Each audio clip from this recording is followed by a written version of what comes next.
உலகெங்கும் வாழும் தமிழ் நெஞ்சங்களுக்கு அன்பு வணக்கம். அநீதி தலை தூக்கும் போதெல்லாம் அதை அடக்க ஒரு தெய்வீக சக்தி அவதரிக்கும் என்பது தர்மத்தின் விதி.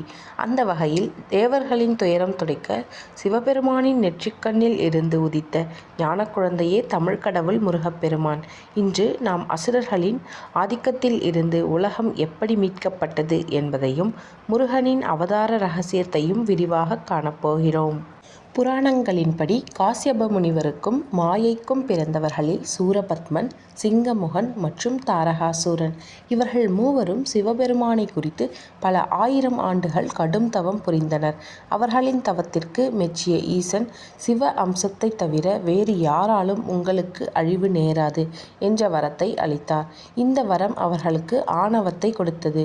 இந்திரனின் மகனாக ஜெயந்தனை சிறைப்பிடித்தனர். தேவர்களை தங்களின் ஏவலாட்களாக மாற்றினர்.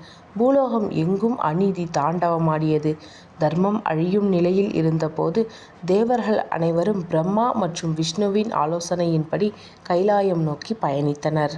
சிவபெருமான் அப்போது தட்சிணாமூர்த்தி கோலத்தில் ஆழ்ந்த தியானத்தில் இருந்தார். உலகமே இயங்காமல் நின்றது. தேவர்களின் வேண்டுதலால் மன்மதன் சிவனின் தியானத்தை கலைக்க முயன்றார். வசந்த காலத்தை உருவாக்கி மலர் அம்புகளை எய்தார். தியானம் கலைந்த ஈசன் தனது நெற்றிக்கண்ணை திறந்து மன்மதனை எரித்தார். இருப்பினும் பார்வதி தேவியின் தவத்திற்கும் தேவர்களின் கோரிக்கைக்கும் இணங்கிய சிவன் பார்வதியை திருமணம் செய்ய சம்மதித்தார். இந்த திருமணத்திற்கு பிறகு ஒரு புதிய விடியலை உலகம் எதிர்பார்த்து காத்து கொண்டிருந்தது. தேவர்களின் துயரம் தீர சிவபெருமான் தனது நெற்றிக்கண்ணிலிருந்து 6 ஒளி பிழம்புகளை வெளிப்படுத்தினார். அந்த ஒளியின் வெப்பத்தை அண்ட சராசரங்களாலும் தாங்க முடியவில்லை. அக்னி தேவன் அந்த சுடர்களை ஏந்தினார். ஆனால் அதன் உக்கிரம் அவரை வாட்டியது. சிவனின் கட்டளைப்படி அந்த சுடர்கள் கங்கா நதியிடம் ஒப்படைக்கப்பட்டன. கங்கையும் அதன் வெப்பத்தை ஆற்ற முடியாமல் இமயமலையில் இருந்த சரவண பொய்கை எனும் புனித தடாகத்தில் அந்த சுடர்களை சேர்த்தாள். அங்கே அந்த 6 சுடர்களும் 6 தாமரை மலர்களில் 6 அழகான குழந்தைகளாக அவதரித்தன. சரவண பொய்கைக்கு வந்த 6 கார்த்திகை பெண்கள் அக்குழந்தைகளை எடுத்து பாலூட்டி வளர்த்தனர். பின்னர் பார்வதி தேவி அங்கே வந்து 6 குழந்தைகளையும் ஒன்றாக அணைத்தார். அப்போது அந்த 6 குழந்தைகளும் 6 முகங்களும் 12 கரங்களும் கொண்ட ஒரே உருவமாக ஷண்முகனாக மாறினார். இதுவே முருகனின் விஸ்வரூப கோலம். இவரை சரவண பவன் என்றும் கார்த்திகேயன் என்றும் நாம் போற்றுகிறோம். முருகன் வளர்ந்து வீரனானார். தேவர் படையின் தளபதியாக நியமிக்கப்பட்டார். போருக்கு புறப்படும் முன் அன்னை பார்வதி தனது சக்தியையே ஒரு வேலாக மாற்றி முருகனிடம் கொடுத்தார். அந்த வேல் அறியாமை எனும் இருளை நீக்கி ஞானத்தை வழங்கும். இந்திரன் தனது ஐராவத யானையின் ஒரு பகுதியை மயிலாகவும் அக்னி தேவன் ஒரு பகுதியை சேவலாகவும் உருமாற்றி முருகனிடம் அளித்தனர். 6 நாட்கள் கடும் போர் நடந்தது. சூரபத்மன் தனது மாய வலிமையால் பல உருவங்கள் எடுத்தான். இறுதியில் கடலுக்கு நடுவே ஒரு மாமரமாக நின்றான். முருகன் தனது ஞானவேலை செலுத்தினார். அந்த வேல் மாமரத்தை 2ஆக பிளந்தது. அசுரனின் ஒரு பாதி மயிலாகவும் மறுபாதி சேவலாகவும் மாறியது. அசுரனாக இருந்தாலும் அவன் சரணடைந்ததால் முருகன் அவனை தனது வாகனமாகவும் தனது வெற்றி கொடியாகவும் ஏற்றுக்கொண்டு கருணை காட்டினார். இதுவே சூரசம்ஹாரம் என இன்றும் திருச்செந்தூர் மற்றும் அனைத்து முருகன் கோயில்களிலும் கொண்டாடப்படுகின்றது. முருகனின் பிறப்பு என்பது தீமைக்கும் நன்மைக்கும் இடையிலான போராட்டத்தின் வெற்றி. சூரசம்ஹாரம் என்பது ஏதோ ஒரு காலத்தில் எங்கோ ஒரு கடற்கரையில் நடந்த போர் மட்டுமல்ல.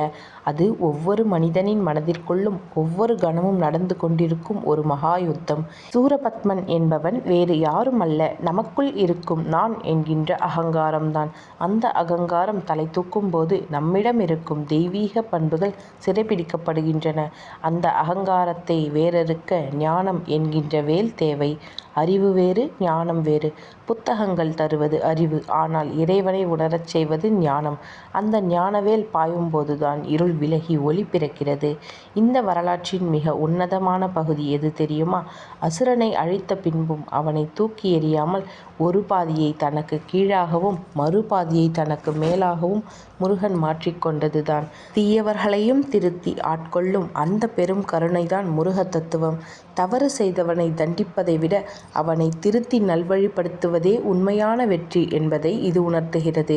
5 புலன்களையும் கடந்து மனிதன் தனது 6வது அறிவான பகுத்தறிவை பயன்படுத்தும் போதுதான் அவன் தேவனாகிறான். அந்த 6வது அறிவின் அடையாளமே முருகனின் 6 முகங்கள். நம் 5புலன்களையும் கட்டுப்படுத்தி 6வது அறிவை இறைவனிடம் ஒப்படைத்தால் வாழ்வு சரவண பொய்கையைப் போல புனிதமாகும்.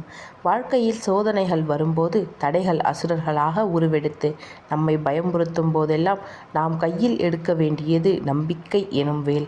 அந்த வேல் நம்மிடம் இருந்தால் எந்த சூரபத்மனும் நம்மை வீழ்த்த முடியாது. ஆகவே நண்பர்களே, முருகனை ஒரு சிலையாக மட்டும் பார்க்காமல் நமக்குள் இருக்கும் ஆற்றலாக பார்ப்போம். கந்த சஷ்டி என்பது வெறும் விரதம் அல்ல, அது நம்மை நாமே சுத்திகரித்து கொள்ளும் ஒரு பயணம். நம்முள் இருக்கும் தீமைகளை அழித்து நன்மைகளை வளர்ப்போம். முருகப்பெருமானின் அருள் நம் அனைவர் வாழ்விலும் வெற்றியையும் அமைதியையும் பேரின்பத்தையும் கொண்டு வரட்டும். வெற்றிவேல் முருகனுக்கு அரோகரா. ஞானவேல் முருகனுக்கு அரோகரா. ஓம் சரவணபவ.